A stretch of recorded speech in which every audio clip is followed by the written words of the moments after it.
বাবরি মসজিদকে নির্মাণ করার জন্য ভারতবর্ষের 20 কোটি মুসলমান যে জয়টা করে পারে, কেউ ইট দিয়েছে 10টা 12টা 15টা 20টা, এভাবে একটা ইট করে হলেও ভারতের মাটিতে আজ মুসলমানেরা প্রমাণ করে দেখিয়েছে আল্লাহর ঘরকে আমরা ভালোবাসি।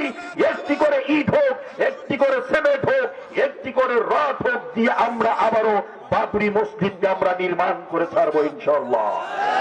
আর ভারতের সন্ত্রাসী শুভেন্দু সে বারবার বলে বেড়াচ্ছে যে মসজিদটার নামকরণ বাবরি আর দেওয়া হবে না। ভারত কি তোর বাপের রে বেটা? ভারত কি তোর বাবা? এই উপমহাদেশ আমরা মুসলমানেরা 450 বছর শাসন করেছি, কথা বলেন ঠিক কিনা? ভারতের দেওয়ানি আম, দেওয়ানি খাজ, তাজমহল, শীষমহল, যত কিছু লাগে সব আমরা মুসলমানরা তৈরি করেছি। মুসলমানদেরকে নিয়ে কেউ ষড়যন্ত্র করে ভারতের বুকে যদি মুসলমানেরা নিরাপদে থাকতে না পারে। ভারতবর্ষে আজ 100 বছরেরও পুরনো একটি মসজিদ, যা সম্রাট বাবর নিজে জমি কিনে তার নামে নামকরণ করে মসজিদের নাম দিয়েছে বাবরি মসজিদ। সেই মসজিদটাকে ভারতের হিন্দুত্ববাদী সন্ত্রাসীর বাচ্চারা ভেঙ্গে টুকরা টুকরা করে দিয়ে সেখানে তারা রাম মন্দির বানিয়েছে। পৃথিবীর ইতিহাসে কেউ দেখাতে পারবে না যে বাংলাদেশের কোন মুসলমান এই 64 জেলার কোন জেলায় কোন হিন্দুদের মন্দির, কোন উপাসনালয় ভেঙ্গে আমরা মসজিদ বানিয়েছি, এমন কোন প্রেক্ষাপট যদি কোন পাপের বেড়া দেখাতে পারে, তাহলে মুসলমানেরা আমরা মুখে লাগাম দিয়ে থাকবো। কেউ দেখাতে পারবে না। আজ ভারতবর্ষের মসজিদ থেকে চুরমার করে দিয়েছে।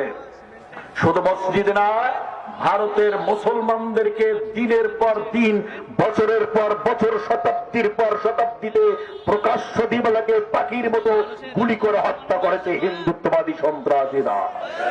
আমার প্রিয় ভাইয়েরা, আজকের এই দিনে ভারতের মাটিতে সেই বাবরি মসজিদকে নির্মাণ করার জন্য ভারতবর্ষের 20 কোটি মুসলমান যে জয়টা করে পারে, কেউ ইট দিয়েছে 10টা 12টা 15টা 20টা, এভাবে একটা ইট করে হলেও ভারতের মাটিতে আজ মুসলমানেরা প্রমাণ করে দেখিয়েছে আল্লাহর ঘরকে আমরা ভালোবাসি।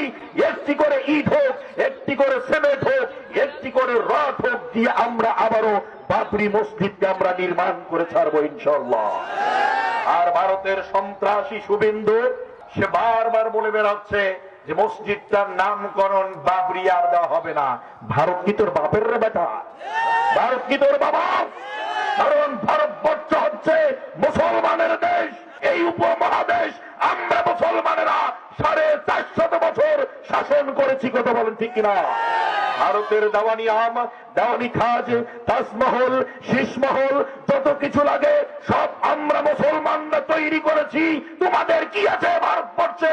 ভারতবর্ষকে নিয়ে যদি কেউ, মুসলমানদেরকে নিয়ে কেউ ষড়যন্ত্র করে ভারতের বুকে যদি মুসলমানেরা নিরাপদে থাকতে না পারে, ভারতকে আপনারা যত চাই বন্ধু ভাবেন, কিন্তু সে ভিতরে ভিতরে গাছ কেটে উপরে মাথায় পানি ঢালে। এটাই হচ্ছে তার কাজ, কথা বলে ঠিক কিনা?